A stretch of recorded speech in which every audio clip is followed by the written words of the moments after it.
Chapter 1, Part 3, The Field of Human Development, Theories in Human Development. So, in this section, we're going to talk about theories that focus on biological processes, theories that focus on cognitive processes, theories that focus on socio-emotional processes, theories that focus on the environment or context of development, and comparing developmental theories. So, starting with theories that focus on biological processes. So, biological processes deals with the physical domain. So, again, this deals with things like your muscle development, how you get taller, bigger, bone growth. So, there are three main theories that are under the umbrella of biological theories. These are known as the evolutionary theory, which deals with fitness and adaptive features, ethology, and sociobiology. So, ethology is the study of how behaviors adapt to support the survival of animals, including humans. So, you can kind of think about this as the survival of the fittest. It focuses on patterns and it is tied to evolution, how animals have evolved, but not just animals, also humans. And it's characterized by critical or sensitive periods of survival. And there are some foundations that we're going to talk about. So we're going to talk about Konrad Lorenz's work with imprinting in animals, John Bowlby's study on the attachment in humans, Noam Chomsky's study on infants and language, and Charles Darwin's theory of evolution. So we're going to start with evolution theory first. This is a theory that stresses the role of biological factors in the individual's adaptation to the environment. And whenever we think of this, we think of Charles Darwin's evolution theories. And what this says is that there's adaptive changes to fitness and our adaptive features to help us survive in our environments. So, fitness deals with how well an individual is suited for his or her environment and the ability for them to survive and reproduce. So, an example of this would be down here at the bottom with these animals. Well, these animals are too short to reach. Well, when they start passing away because they can't eat, they have to survive, which means they have to adapt. So you can see these two animals are helping each other to survive. But adaptation would be when they grow and their environment has changed so that they're capable of eating and surviving and reproducing. So this is what the evolutionary theory is all about. It's adapting for survival and reproduction purposes. So Lorenz's theory is about imprinting. And again, this is based off of that need for survival of the fittest. And his theory is all about imprinting, and children, when they're born, even animals, will imprint with someone that they believe will help them survive. So he studied how he could get these birds to follow him. He literally had them imprint to him, and they would follow him around, and he would feed them and take care of them, which caused that attachment. And this usually occurs, like I said, early in life because they recognize it in their mother. It's a way, imprinting is a way of recognizing your caregivers. And this comes from the survival of the fittest as well. Because when you're young, you are dependent and you cannot take care of yourself. So you have to have that imprinting occur with someone to get your needs met. And he did this in his experiment with these birds. So Bowlby kind of ties on to the last theory we just talked about with attachment of humans. And he says that infants have an attachment gene. And this attachment gene is adaptive for their good survival. And it forms in infants so that they can get their needs met. So, some of these adaptive tendencies that we're going to talk about, especially when we get into infancy, are things like their social releasers. So, they're going to cry to let you know that they need something. And they're going to smile at you, even though they may have cried earlier, so that you form an attachment with them so that they get their needs met. Because if they're always crying, the caregivers may get discouraged or they may get upset, or and the baby may not get that immediate bond and get their needs met. So things like smiling increases their chances, but so does crying, because if they're crying, the caregiver wants to know, how can I help you? So feeding is not the basis for survival, though. And they have to, of course, babies have to be fed, but it's also that nurturing bond that they have to get, because babies also have to feel secure and capable of forming these relationships. And when we get into infants and infancy, like I said, we'll talk about the different types of relationships that they form with caregivers. So they really want to know that their needs are met, and for some, they do, and for some, they don't. And we'll talk about that when it comes to infancy and their well being. So, Chomsky also talks about these biological factors of what children are born with. And he assumes that children are born with a language acquisition device known as a LAD, which allows them to create structures with the new words that they learned. So in infancy, they are so sensory driven, and we're going to talk about Piaget coming up and how they're in the sensory motor stage of development. They literally want to touch everything, smell everything, eat everything, see it, touch it. They want to do all of those things. So they are learning information from their environment from all these different aspects. They are watching and building their knowledge up. And then their language learning mechanism, their LAD, allows them to talk back about the things that they're learning. But again, when we get into Vygotsky and we get into Bandura, they learn these through the interactions that they have with people. So they learn how to say bottle because someone hands it to them and says bottle. Now, they may call it a baba at the beginning, but that's because they're still developing their language. But their language acquisition allows them to create the structures with the words that they're learning. So they're making mental pictures so that later they're able to articulate what it is that they want.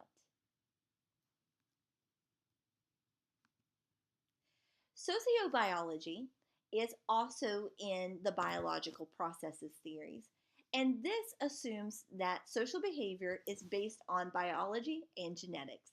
So it really talks about the nature and the nurture part of it as well, because social behavior is based off of what we're born with. And there are genes that do have a tendency of having that deal with temperament. So certain genes controlling behavior and eliminating others. The evolution of this natural selection is created in human culture as we see. So social is being social with the relationships that we have, but the behavior is how we adapt to that.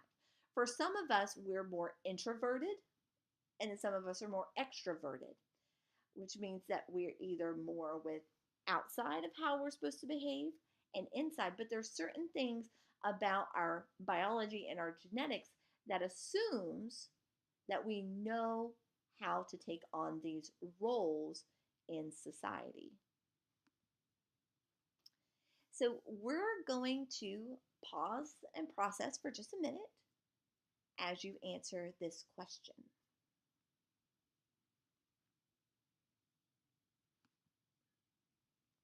So theories that focus on cognitive processes.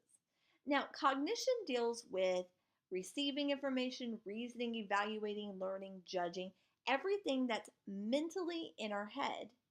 However, we still use, again, biology and our physical development to help us learn as well, especially with younger children and their sensory development. And some of us as well, we would prefer to learn hands on instead of reading it from a book or being told about it. So, the cognitive theories that are prominent in human development are Piaget's cognitive development theory, Vygotsky's social history or sociocultural theory of cognitive development, and information processing theory. So, cognitive theory overall, it's learning. It's how we take our mental processes by which we learn and we interpret, take it, store it, retrieve it, and use it later. So, Piaget's theory focuses on how people think and understand. And Piaget claims that all of us have some things called schemas or schemes. And schemas and schemes are knowledge. It's these basic things that we know. So schemas are what we know. And sometimes what we know is right, and sometimes what we know is wrong. And a lot of times we don't realize that we're right or wrong until we're in a situation where we learn more information and we go, oh, I didn't know that. And then we change our knowledge, or our knowledge is it's affirmed, and we continue to believe what we believe and know what we know. And this is the process of changing our schemas. So assimilation is the process of taking information and adding it to our existing schemas. So I have this knowledge, this schema, and somebody tells me something that I didn't know. And I go, okay, I didn't know that. But then I take it and I assimilate it into what I know. I add it to my existing knowledge. Accommodation, on the other hand, is the process of altering our existing schemas based on new information and experiences. So this would be where I thought I knew something, but what I thought was wrong. And then I have to change it and I have to modify it. Whereas assimilation is taking new information and adding it to what I already knew that was there. Accommodation is where I have to change what I knew. Now, this can cause something called disequilibrium, where we're thrown off balance. And the only way to get back into equilibration is to have a balance between assimilation and accommodation. So we have to continuously be learning and modifying and adding to our current knowledge. And Piaget talks about this in regard to his 4 stages of cognitive development. So Piaget says that there are 4 stages of development, depending on how old we are at the time. So from birth to ages 2, we're in something known as the sensory motor stage of development. And this is where we're using our senses, sensory motor senses, and motor skills to understand our world. And during this time, object permanence is learned. And we'll talk about that a lot more when we get to infancy. From ages 2 to 6, we're in what he calls the pre-operational stage, which is symbolic thinking, language used, and egocentric thinking. Well, 2 and 6-year-olds, egocentric, me, me, me. So they're very fixated on their self, but they're also still learning about the world around them. So symbolic thinking would be things like picture reading. So when you're going down the street and a child sees the golden arches, they automatically know that's McDonald's. And they know the Walmart symbol, but they may not be able to read the word Walmart. So you kind of think of it as icon-based symbolic thinking. They can look at pictures and understand their world. And at this age, they're imaginative and they're growing based off of their experiences. And they're starting to change their egocentric thinking because they're getting something known as a theory of mind, which we'll talk about when we get to that age range.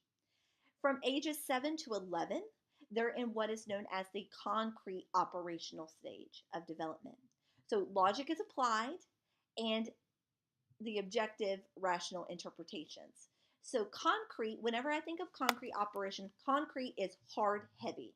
So at this age, they have to be able to touch these hard, heavy things to be able to understand it. They can't think about these abstract concepts of things that adults would be able to think about. They need to be able to touch it and understand and manipulate it so that they can understand. So they're starting to learn things like volume and measurement and things like that, but they need to physically be able to see it.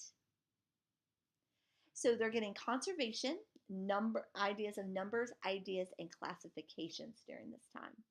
And then from ages 12 to adulthood, we are in what is known as formal operations. And this is where we can think abstractly, hypothetically, and we're dealing with ethics, politics, social, and moral issues. We can think outside of the box, and we don't necessarily have to be able to touch a tangible object to be able to understand our world, even though it still may help us to understand certain concepts.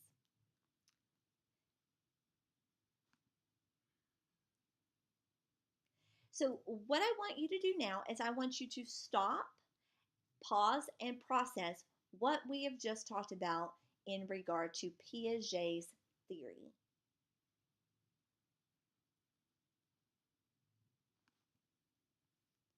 So Vygotsky is the next cognitive theorist that we're going to talk about. And his theory is known as social history or social historical or sociocultural theory. And he says that knowledge is based off of social interactions. It's what we learn from other people, and that it's co-constructed through exchange. A child interacts with an adult or a more knowledgeable other, and they internalize the interactions with that person. So they accommodate and assimilate, like Piaget said, for that equilibration based off of what they saw and interacted with the adult doing. And Piaget, not Piaget, but Vygotsky also talks about cultural tools and how these tools are there to help us understand as well. So it could be a material tool, which is pencils, computers, cell phones. That can be a more knowledgeable other. Siri is a more knowledgeable other.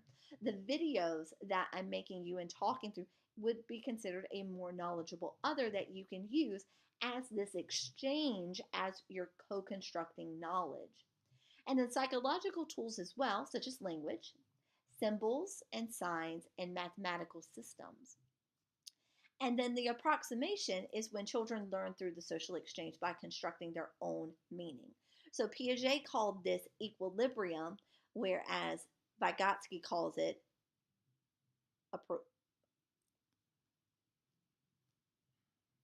appropriation.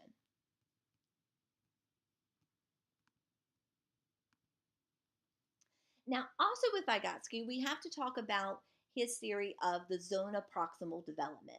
And Vygotsky is very much known for his social exchange theory, where people learn from more knowledgeable others, but also where people learn in their zone of proximal development. And what that means is that we know something, and our current understanding, we can do it without anybody helping us. So we do not need a more knowledgeable other to teach us something we already know.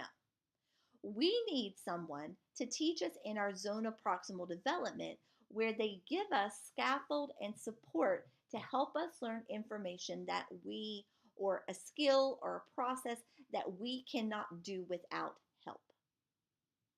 And then there's this out of reach, where it's too hard for us, even with help.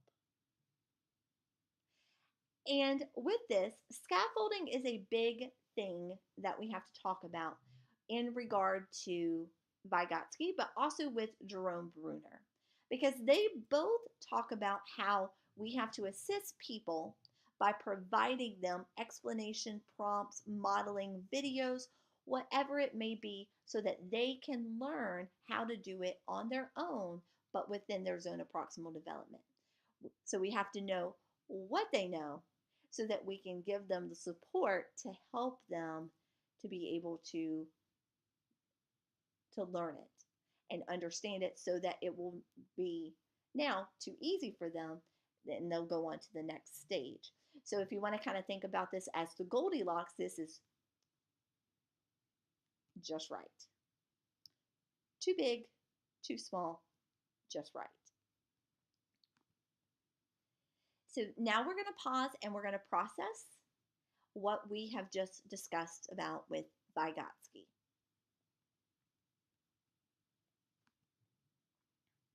So information process theory is the next one we're going to talk about, and this is sometimes known as the computer model of cognition. And this is where we have information come in and we put it in our sensory memory, and we either forget it or we move it to our working memory to where we're going to need it at that particular time. Now, our working memory, we can rehearse it and use it over and over again until we don't need it, and then we can dump it.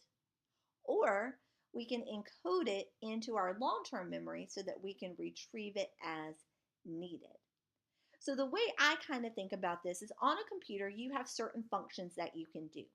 You can create a new document. Well, that is the incoming information. That could be like your new document. Well, in your new document, you are sitting there and you're writing about it and you're writing about it. After you write about it and you make your new document, you would either save it, which means you put it into your working memory, or you put it in a folder and you forget about it. Now, with that, if you move it into your working memory to where you save it and you're going to come back and work on it again, that's where you're rehearsing it and you're trying to work on it. But again, even though you're sitting there and you're editing it and you're revising it and trying to make it perfect, you may still put it in a folder after you're done with it and forget about it. Or you may continue to use it and work it into your long-term memory. Now, your long-term memory would be where you continuously go back and look at what you did before to learn new information for the new thing that you're creating, and that you're encoding and you're retrieving it as you need it. So it's kind of like a computer where you can open a new document, you can save it, you can throw it in the trash can or into a folder if you don't need it, or you can continue to edit it, save it again, working it to where you need it. So we're going to stop and we're going to pause and process again about what we just learned about information processing.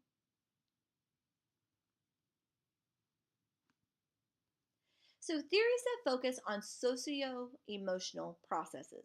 So socio-emotional processes deal with feelings, emotions, self-awareness, relationships, decision-making, self-management, regulation, and those types of things. So there are quite a few theorists that fall under this umbrella. So Freud, psychodynamic theory, neo-Freudian theories, Erikson's psychosocial theories, Maslow's humanistic theory, Rogers' humanistic theory, Bowlby's attachment theory, which was also in the first one that we talked about under biological processes, but it's also part of social emotional as well. So there's that interdisciplinary coming. And then Cartenson's socio-emotional selectivity theory. Freud's psychodynamic theories. This overall is known as personality development. And the ID and the pleasure principle, that is where we express sexual and aggressive instincts. And it is to a point entirely unconscious. It is present at birth, but it is an unconscious, undercover type of thing. So it expresses it, but it's unconscious, especially at the beginning of our lives. But it does help us to express ourselves in certain ways. So, an example of this would be, I'm so mad I could kill you. Well, when you say that, you really didn't mean I'm going to kill you. You just meant that I am very mad at you and very upset. So, you said something that you unconsciously may or may not have meant. The ego and the reality principle. Well, this mediates between desires of the ID and the demands of the superego, and it uses defensive mechanisms to ward off unconscious anxiety. And at times it can be conscious, but it's partly unconscious as well. So it emerges at birth with early formative experiences. So a conscious choice may be, let's talk about this. Whereas what made angry, never, I would never do that, instead of talking about it. So let's talk about it means that you're aware of it instead of denial, which would be an example of ego being unconscious. No, I never did that, instead of owning up to actions. Now, the superego, that is the perfection principle, and it represents conscience and the rules of society, and it follows internalized moral standards. It also is partly conscious, but it's mostly unconscious. So it's the last system to develop, and it becomes internalized after the phallic stage. So an example of this would be, thou shalt not kill. Eternally, they believe this, but they aren't going to express it in certain ways. This is the belief, the moral that I believe. It is part of my conscience that I will follow and obey. So Freud has 5 stages of psychosexual stages of development. And at different times, the ID, the ego, the superego will emerge from these stages. So the first stage is the oral stage, which is ages 0 to 2, which is where the infant achieves gratification through oral activities. So very much like Piaget's sensory motor, eating, sucking, thumb, oral fixation. Everything goes in the mouth. And the ID is developed from birth, and at this time the ego develops. From ages 2 to 3, this is what Freud called the anal stage, which makes sense because that is when children are learning the demands of society. So to be a big girl or a big boy, you would have to be able to control your bladder and go to the bathroom appropriately. So for that stage. So phallic is ages 3 to 7, and this is when children learn the realities between sexes and they become aware of sexuality. And this is where the superego develops. So they are really watching their more knowledgeable others to see what it means to be a certain gender. Now, the latency period, this is ages 7 to 11, and this is when the child continues to develop, but their sexual urges are relatively quiet. This is what is currently known as the cootie stage, where girls are yucky and boys are yucky. They're not really interested in the opposite sex, but they know that there is a difference between genders. And then as they get older, ages 11 to adulthood, this is known as the genital stage, and this is the growing adolescent shakes off old dependency and learns to deal maturely with different genders. So this is where they're moving away from dependence of parents and parents helping them to wanting to be their own individual person. So neo-Freudian theories. There are 3 main theorists that go beyond Freud's theory. And this would be Adler, who says there is something known as an inferiority complex. And this is where the personality is influenced by the need to conquer fears of being inferior. And if we go back to Freud, and go back to his stages here, this would fall under the ego stage where they want there's certain desires and they want to defend or ward off certain things. So, in regard to inferiority, they don't want to feel inferior. So, they may make conscious efforts to conquer that feeling, or they may go into denial or get defensive when someone makes them feel inferior. Now, Horning says there is a sense of helplessness, and childhood anxiety is caused by the dependent child's sense of helplessness, and that women's superego is not weaker as Freud claimed. Freud, being in that time, we got to go back to that generational cohort, women were not looked upon as equals in society. So Freud was saying that women are lesser than men and they're weaker, and that they had something known as penis envy and they wanted to be a man. And Horning says that is not the case. That women's superego is not weaker, and that children have a sense of helplessness because they are dependent on the guardians or the parents, whoever the provider, to take care of them, and that can cause severe anxiety, which can impact their superego. Now, Jones says that there is a collective unconscious, which is a reservoir of memory traces from species history. And he says that different cultures share some of the same legends. So there are certain things about cultures that people deem the same way. For instance, the mother. Whenever you think of a mom, you typically think of someone that is nurturing. So there's just something that we automatically think about certain genders or certain people based off of the stories that were told in the legends. So when we think of a hero in our mind, do we automatically go to a man or a woman? And mother, nurturing.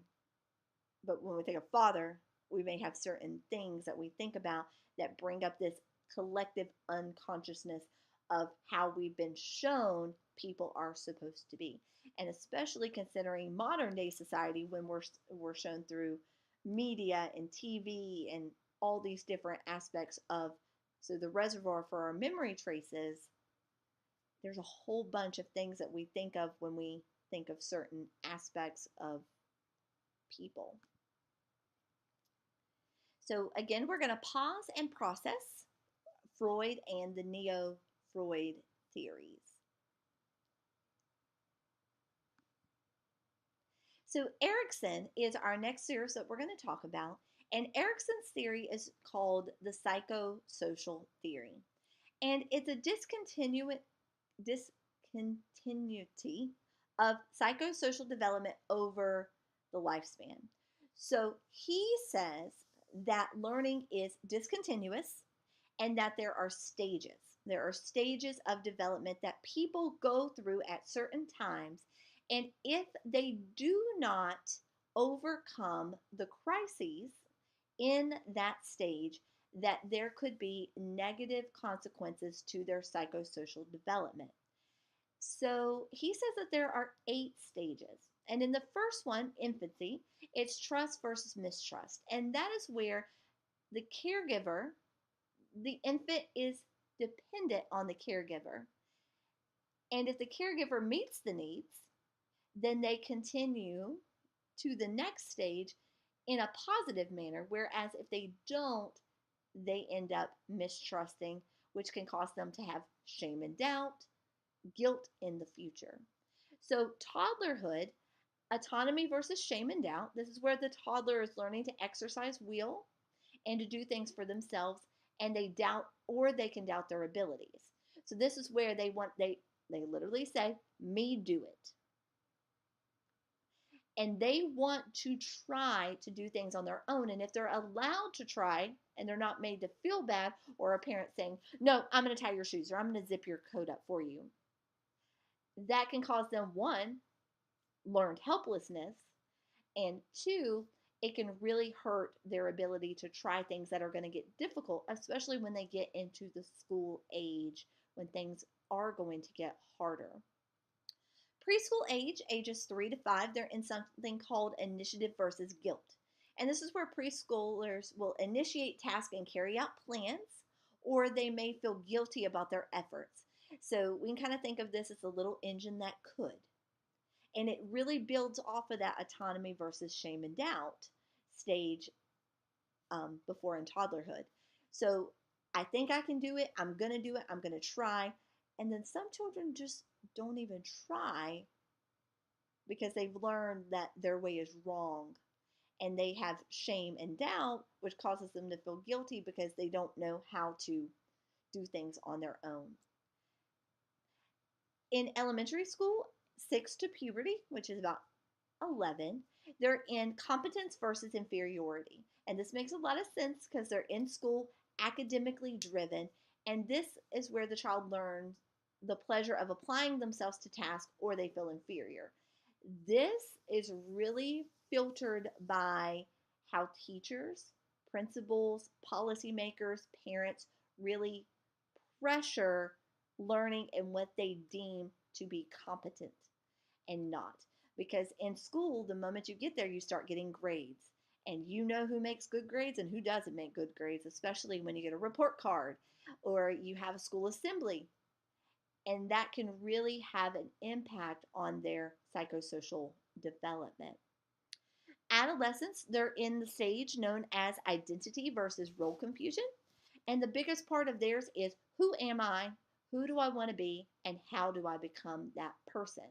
And if they don't figure out who they want to be, then they are confused, which can have a very big impact on the rest of their life and their stages. In young adulthood, they're in the stage of intimacy versus isolation. And this is where they start to form relationships. It doesn't have to be romantic relationships, it can be friend relationships as well. But they gain the capacity for loving relationships. If they don't, then they feel socially isolated, which can cause them to go into stagnation and despair later and can cause them not to feel generative in middle adulthood. So, generativity versus stagnation, this is when people discover a sense of contributing to the world. This can be done through family, work, or any means today that they feel their purpose is in life. However, if they don't find that purpose, then they feel like they lack one, which can cause them later to have despair. In late adulthood, they're in the integrity versus despair. And this is where they're reflecting on their life to see if they are satisfied with what they did, if they made the world a better place, do they feel like they achieved their purpose, or they fall under despair because they feel like they're a failure. Maslow is the next theorist that we're going to talk about, and his theory is called the humanistic theory. And we also call this Maslow's hierarchy of needs. And what he says is that everybody has basic needs that have to be met. And if those needs are not met, then they cannot develop further past that initial need. So the first one is their physiological needs, which is breathing, food, water, sleep, things like that. If you are hungry, it is hard for you to learn or to be kind or to feel safe because you don't know when your next meal's coming. Or if you're tired, you have to have your basic physiological needs met before you can have anything else. Safety comes right after that. So you have to have the security of the body, of employment, of your resources, your morality, your family, your health, and your property. If you feel like you're unsafe or that you're going to be hurt in some way, it's hard for you to be loving and to be belonging or to learn or to care about others or to make a difference. So it's stair stepped up, and if you don't have the basic bottoms of his hierarchy of needs, it's hard to reach the top. So, love and belonging is stage 3. Humans are connected. Most humans have the basic desire for connection, friendships, family, intimacy, some type of relationship to where they have somebody that they feel connected to. From there, we move on to self esteem. Well, if you don't have the loving and belonging relationships, it's hard for you to have a positive self esteem. So, all of these, again, are very dependent on each other before we can even reach the top. So, the esteem category is confidence, respect for others, respect by others. And then self actualization is the last one. And this is morality, creativity, problem solving. This is where a lot of the thinking and the learning takes place. Because if you don't have the rest of these, it's hard for you to ever get to the part where you can think and understand who you're going to be as a person and how you can learn and grow and accept things. So, Rogers' humanistic theory is the next one we're going to talk about, and his is what is known as the client centered therapy. And what he says is that people have the inner resources to cope with their problems, they just have to be encouraged to tap into those. And a lot of this is used in counseling and psychology fields, trying to understand and help people to understand. So it's a sense of self and self esteem are shaped by outside forces and the type of positive regard shown by others. So there could be something known as an unconditional positive regard or a conditional positive regard. So if a person is dealing with an issue and they're trying to talk to somebody, in a situation that would be an unconditional positive regard would be a person who says, I love you no matter what you do. You do not have to buy my love or earn my love. I'm giving it to you unconditionally. Whereas a conditional positive regard would be a person who would accept if they change their behavior. So I will love you if you listen to me more, or I would love you if you do this.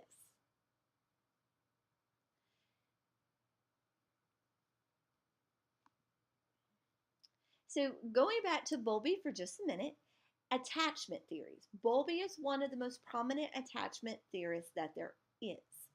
Now, attachment goes into Maslow as well, going into those basic needs that we need for survival. So there is an emotional tie to a caregiver that evolve a response that promotes survival. And it is so important that a child feels the security to form that relationship so that they can build these mental models of attachment so that they can have good consequences for their life. So if they are trusting at the beginning because their needs are met, they're going to have more trusting relationships later. So if they have a positive and loved relationship, they're going to be more secure. But if they're unloved and rejected, they may avoid any situations or relationships that have that. Or if they're angry, they had anger and confused as part of their attachment, so they may get it one time, they don't get it, they don't know what's going on, they may be resistant to relationships in the future and making attachments to others. So Carl Stinstein's socio-emotional selective theories. So he says that as age increases, so does our desire to be selective of who we spend time with in our social relationships. They claim that we have a desire for positive relationships. We want to have good, positive relationships. Whereas in the younger years, it may be based off of who would allow you in their social circle and um, what was popular at the time. Now it's more of choosing who you want based off of your social goals. So, friends and social networks throughout life. It's building those connections. And I know some of you have probably heard the friends you have in high school may not be the friends you have in the future. You may cut ties with some of them because of this selectivity that we get as we start forming relationships and moving into the next stages of life.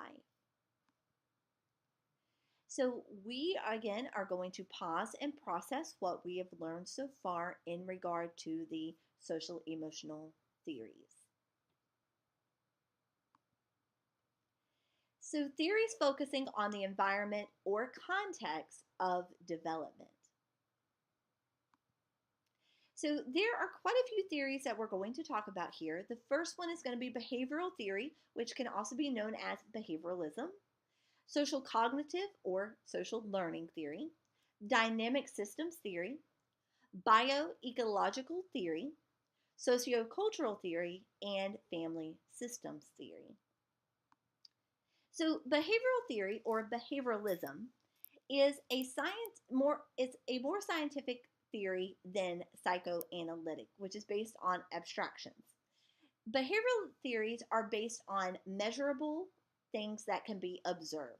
So it wants to see the reactions to people, animals, in regard to a stimuli.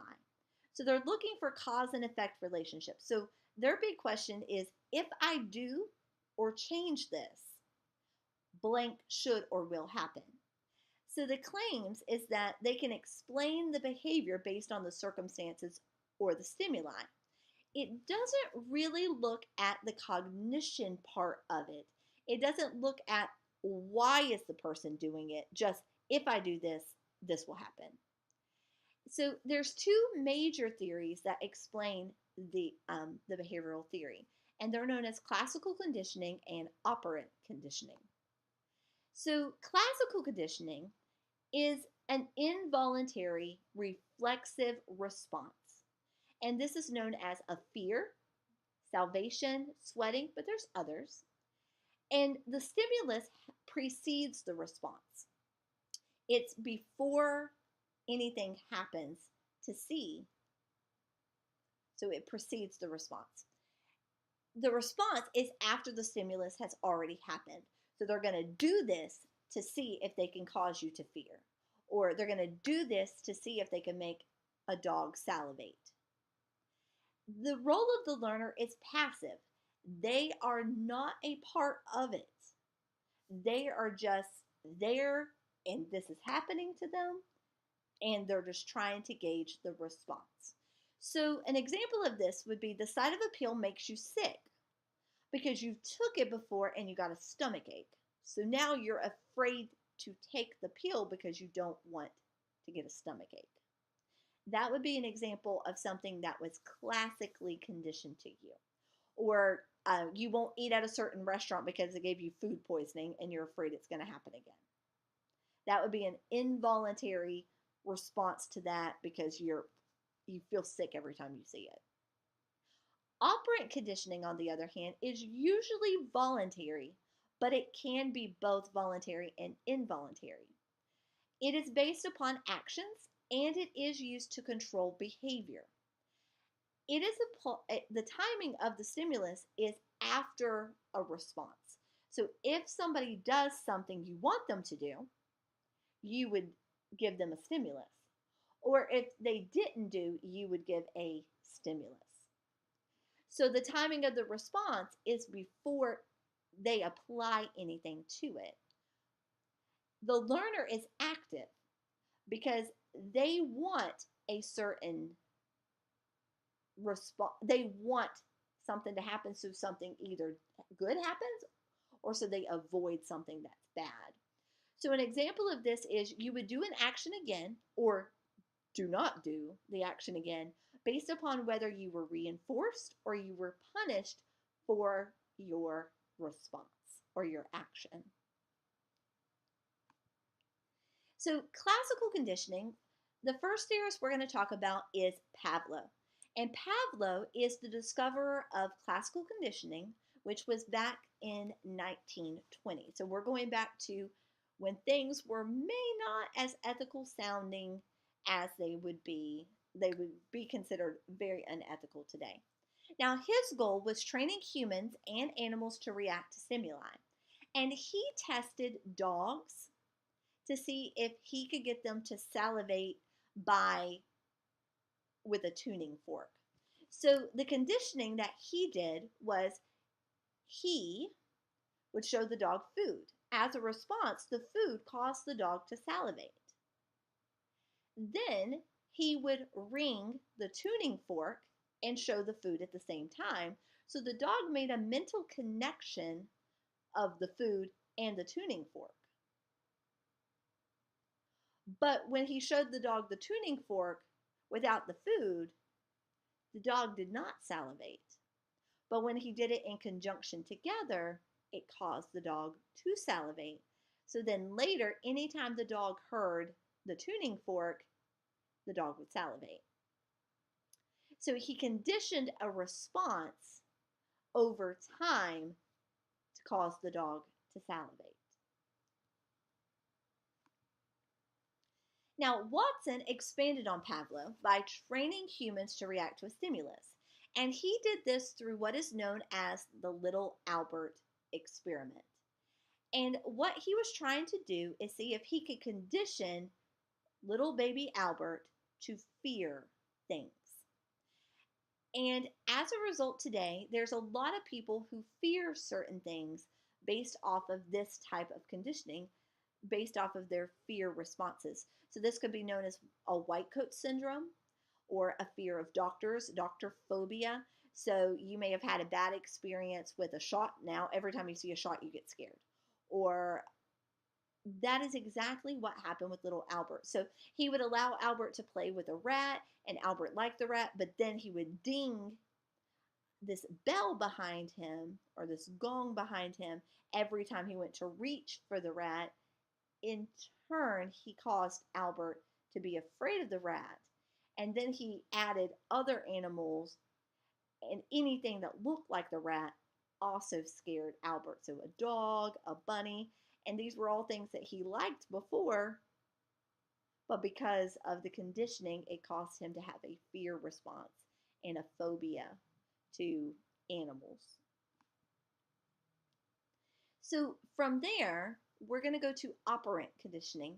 So Thorndike is one of the first ones who talks about operant conditioning. And what he did is he experimented with cats in what he called his cat puzzle boxes. And he would put a cat inside of a box and it would be latched. And he would put a stimulus outside the food to see if the cat could learn to escape the puzzle box. And at first, it seemed like it was trial and error with the cat, that the cat didn't quite know what to do. It was just by happenstance. But then eventually, as the cat went through the trials, the cat quickly got out of the box. Even when he changed things around, the cat still got out of the box and got to the stimulus. So the conclusion of this was the actions producing satisfying effects in a given situation will be repeated. So when people are rewarded for things, or animals are rewarded for things, they're more out to do it. And then they at first may expect a reward, but then they may not expect it, but the condition has already become a habit. So Skinner went one step further. He said, so Thorndike looked at positive. Now I'm going to look at positive and negative. So he focused on acquiring new operant behaviors and studied animals, but this has been applied to human behavior as well. And what he found is that consequences determine whether a behavior is repeated, and that there are 4 basic consequences for behavior: positive reinforcement, positive punishment, negative reinforcement, or negative punishment. Now, when we think about these, positive does not mean good. Positive means something was added. There was a stimulus added to a behavior to either reinforce it, and reinforce just means to have it happen over and over and over, or to punish it to make it stop. So, a positive reinforcement would be where you add a stimulus to get something to happen over and over and over again. So, the behavior would be I studied for a test. I applied studying to my test. I got an A. Because I got an A, I'm going to do it again. A positive punishment, on the other hand, would be adding something that will stop a behavior. Well, I attempted the half pipe. I got a head injury. Because of that, I'm not going to do it again. I'm too old. A negative reinforcement and a negative punishment means we're removing something. So a negative reinforcement means I'm going to remove something so that a likely behavior will happen again and again and again. So I took out the trash. I removed the trash from my house. The bad odor went away. Because of that, I'm more likely going to take the trash out so that my house doesn't smell. A negative punishment would be I'm removing something to decrease a behavior. So I was driving recklessly. My license was taken away from me.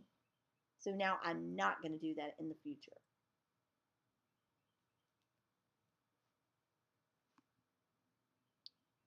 So, social cognitive or learning theory.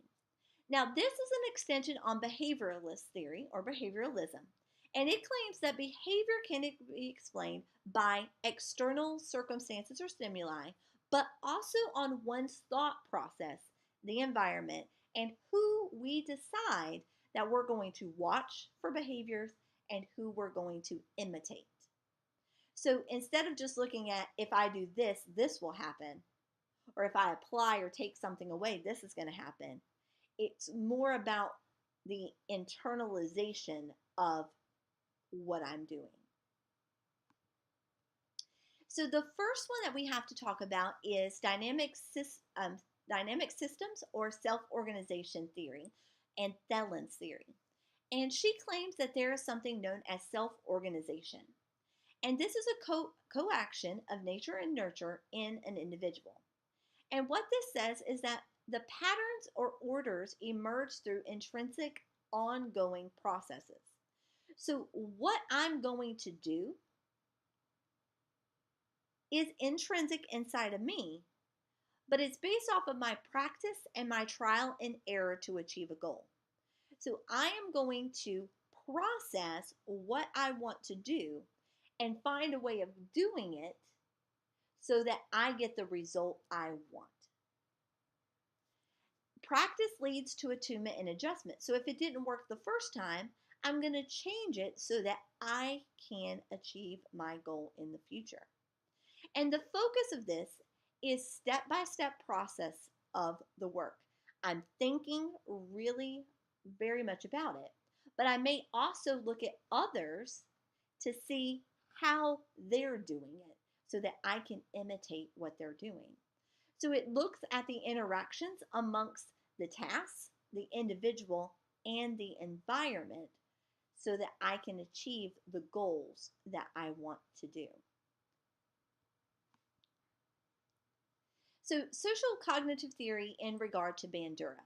So Bandura is a theorist who studied aggression in children.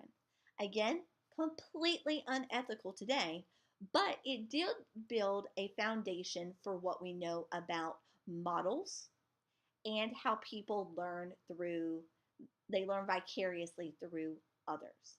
So he claimed that incentives, reinforcements, and punishments can affect performance.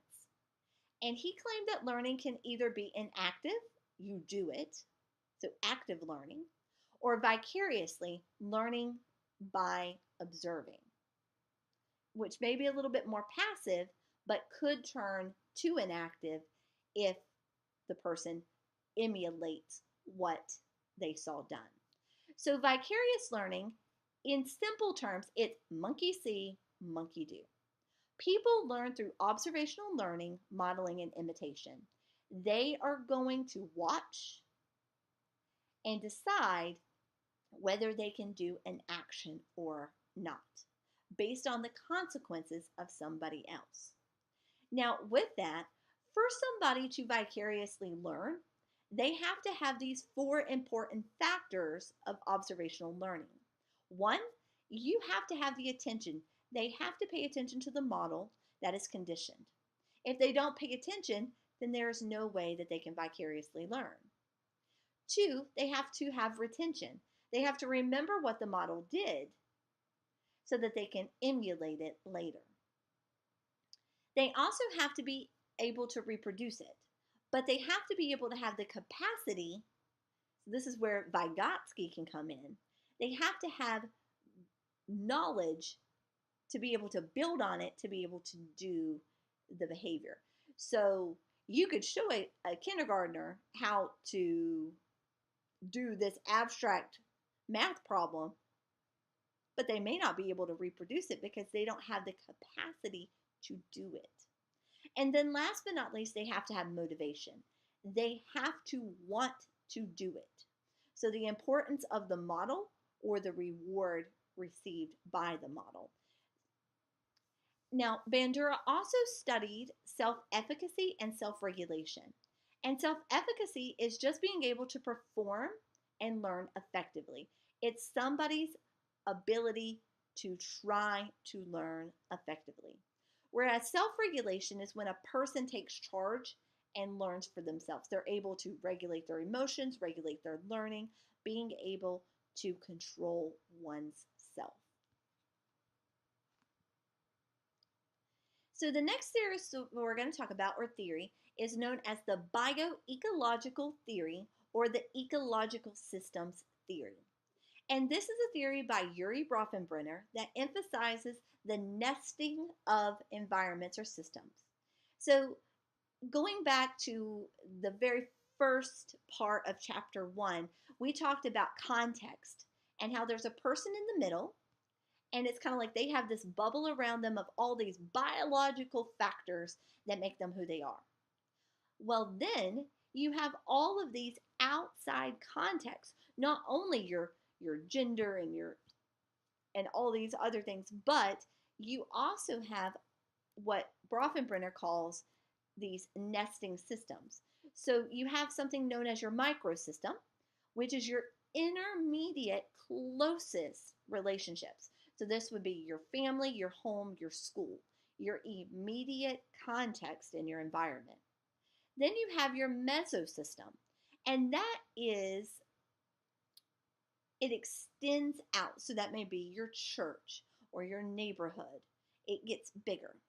And then your exosystem, that is even further out. So that's your social settings.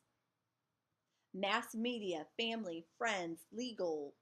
So it gets bigger and bigger and bigger. And then your macro system is your social and cultural context, your laws, your customs, your resources, your social class.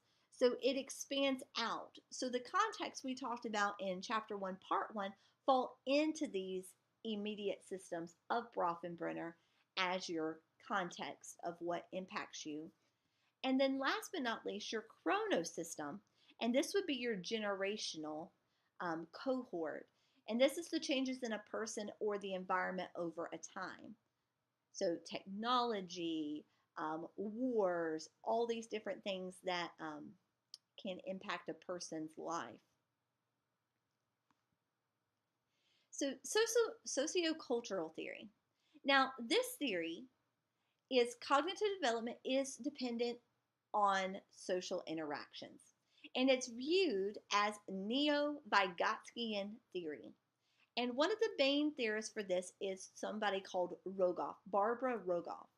And she focuses on the different aspects of human development, not just cognition, also cultural community practices and circumstances. And she wanted to investigate how culture creates unique patterns in human development. And she investigated what is universal across cultures. So things like the importance of family, the importance of belonging, the communication. So really looking at more than just socially learning from each other? What about our cultural communities is so important to our development? Family systems theory is an approach that theorizes that families operate as a system, which means that they make decisions and actions that govern behavior to help the group make goals and to enable stability over time. So this is a one example. This is not the only family structure out there. As we talked about in chapter 1 part 1, there are many different types of family structures. But typically, you have a parental subsystem, and that is whoever is the head of the household, the adult, the caregiver, whoever that may be. So it may be one person there, it could be three people there if it's an extended family. So you have a unit here, and then you have a subsystem of siblings. Again, there may only be one child, or there may be no children here. And then you have your input from the environment, which means everything that's coming in, and then everything that the family itself, the unit, is outputting into the community. And that all makes the family system. So it's what's happening outside of the family that's coming in, but also what's in the family that's coming out into the environment. Because all of these things have an impact of everything that's in everybody's Bronfenbrenner systems. Because everybody is interconnected in some way, and everything that's done can transpire to other people into the environment and into their context. So again, we're going to take a moment to pause and process the theories that we just talked about. So comparing developmental theories. So we just talked about a whole lot of theories. So this is just a wrap up of all the theories that we have talked about so far. So there are theories that focus on biology, cognitive factors, socially emotional factors, and environment or context. Here is a description of the different theories to kind of help you summarize all the different aspects that we talked about, and an overview of the theorists that fall into those different categories. This is going to be a very important slide for you to have, especially when you're doing your final project for this class, when I ask you to talk about social emotional strategies or activities or things that you would do with people in your future career. So I would either take a screenshot of this so that you have it for future reference, or access this PowerPoint that I will put in the Google Drive folder so that you can go back and review which theorists would support certain aspects. So the very last thing that we're going to do is I want you to pause and process what we have talked about throughout this entire presentation. And I want you to compare and contrast the four broad categories of theories that we have talked about. So theories that focus on biology. So what are the similarities and the differences between these?